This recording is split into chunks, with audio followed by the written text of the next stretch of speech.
Alors, il faudrait peut-être que je rectifie un petit peu. Aujourd'hui, je suis publiée dans des maisons d'édition, dans une maison d'édition algérienne, à la fois en France et en Algérie. Mais pour mon premier roman, pour mon tout premier roman, il a été publié, comme on le disait tout à l'heure, en 96, 97. Et c'était un moment où il n'y avait aucune maison d'édition en Algérie. Il n'y en avait pas. Toutes avaient fermé, vu les conditions dans lesquelles nous vivions. La terreur, le terrorisme, etc., les menaces. Toutes les maisons d'édition avaient fermé. Même les maisons étatiques d'édition n'existaient plus. Donc il était hors de question de publier en Algérie. C'était plus possible. Il n'y avait plus de musique, plus de peinture, plus d'exposition, plus de cinéma, plus rien. C'était un moment où nous avons vécu sous ce qu'on appelle la terreur. Terrorisme, terreur, bien sûr. Et donc le problème ne s'est même pas posé.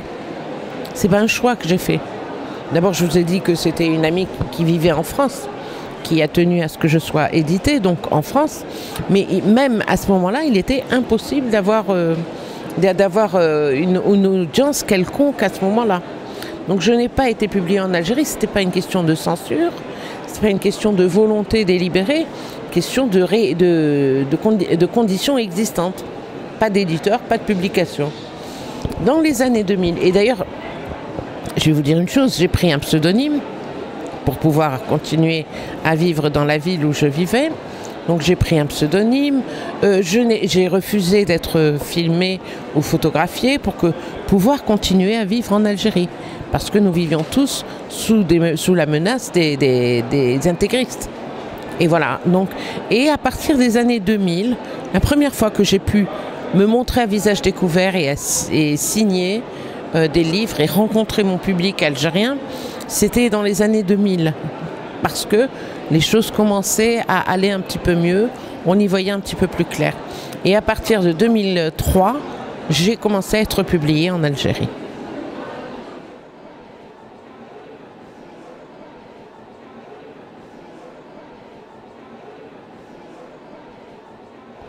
Oui, alors Kamel Daoud est la vedette de ce salon. Il a fait des rencontres et tout. C'est quelqu'un qui aujourd'hui se débat dans de très grandes difficultés en Algérie parce qu'il ose dire tout haut et très fort et avec une plume extraordinaire des choses qui dérangent. Des choses qui dérangent et qui dérangent beaucoup. Alors qui dérangent non seulement ceux qui l'ont menacé d'une fais-toi, mais qui dérangent aussi le pouvoir en Algérie. Vous voyez? Donc c'est la littérature, et moi je crois que c'est une des fonctions essentielles de la littérature, il faut qu'elle dérange. Et Kamel Daoud, si vous voulez,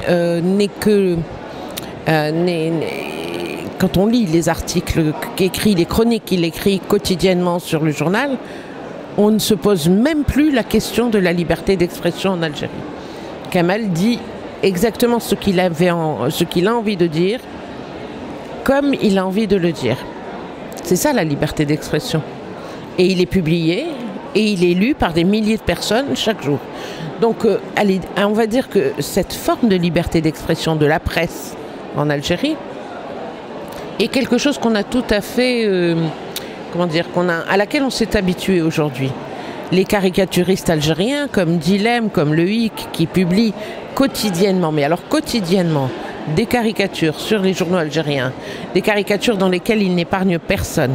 On va évacuer le sujet religieux, hein, c'est autre chose, mais et dans des caricatures donc ils n'épargnent personne, pas même le président de la République, c'est quand même vous dire. La liberté d'expression, c'est pas un leurre en Algérie, c'est une réalité. Les gens peuvent dire ce qu'ils veulent. Le problème qui se pose aujourd'hui, c'est de savoir pourquoi elle existe. Alors que par ailleurs, la société est muselée, on interdit les manifestations, on interdit beaucoup de choses. Et on se rend compte que finalement, c'est ce qu'on pourrait appeler la soupape de sécurité.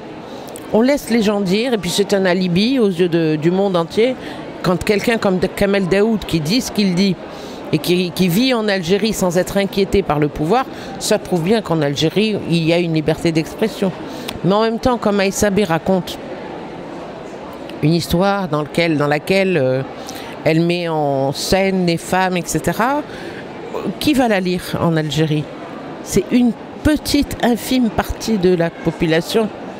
sur tous les gens parce que tout le monde ne lit pas, tout le monde ne lit pas le français, tout le monde n'a pas accès aux livres, tout le monde. Donc, allez, on les laisse faire, on les laisse dire parce que quelque part ça fait bien aux yeux de l'opinion internationale. Elle vit en Algérie, elle peut écrire ce qu'elle veut, c'est magnifique, hein. Mais en fait, il faut savoir que au niveau de l'audience, au niveau des choses, de la réception des textes, il y a quand même beaucoup de choses qui sont tout à fait éloignées de cette forme de liberté d'expression.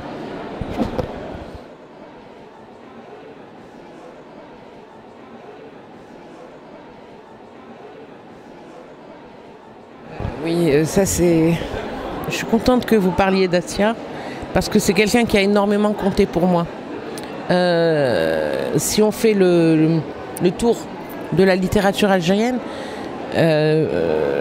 vous verrez dans les bibliothèques, il y a très peu d'écriture de femmes.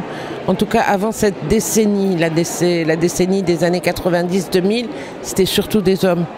Et je m'insurgeais souvent sur le fait qu'on parlait de ce qu'on appelait les pères fondateurs de la littérature algérienne, les pères fondateurs, qui sont des très grands écrivains comme Mohamed Dib, comme Kateb Yassine, comme Mouloud Mamri. Enfin, on parlait de ces pères fondateurs et on a toujours mis un petit peu de côté Assia Djebar, qui pour moi est également une voix essentielle et une voix fondatrice de la littérature féminine algérienne.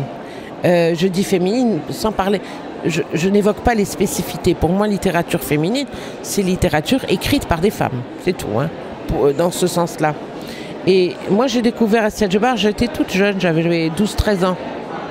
Et j'ai lu des textes d'elle en me disant, mais qu'est-ce que c'est magnifique, une femme qui parle d'autres femmes, et de cette façon-là, et qui peut parler de ce que les femmes ont comme rêve, comme aspiration, comme désir, et ça, j'ai trouvé ça extraordinaire.